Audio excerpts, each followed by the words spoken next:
নমস্কার প্রিয় দর্শকেরা, আজ তৈরি করে দেখাবো সম্পূর্ণ নতুন পদ্ধতিতে কাতল মাছের রেসিপি। রেসিপিটির নাম কাতল মাছের তেলে ঝালে রেসিপি।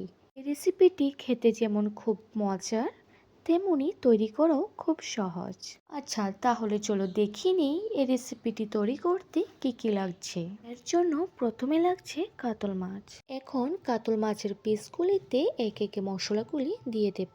প্রথমে দিয়ে দেব লবণ স্বাদ অনুযায়ী, হলুদ, কাঁচা লঙ্কা বাটা স্বাদ অনুযায়ী, ধনার গুঁড়ো, জিরার গুঁড়ো, লাল লঙ্কার গুঁড়ো স্বাদ অনুযায়ী, আর দিয়ে দেব সরিষার তেল পরিমাণ মতো, তেজপাতা দিয়ে ভালোভাবে মেখে রেখে এইভাবে 2 থেকে 3 মিনিটের মতো রেখে দেব।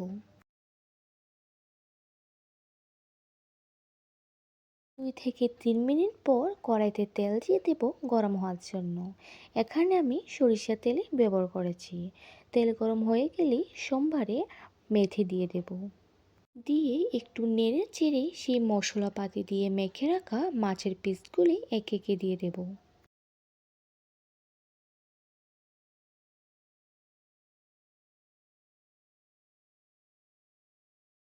সবগুলি মাছ দিয়ে উল্টে পাল্টে ভালোভাবে ভেজে নেব।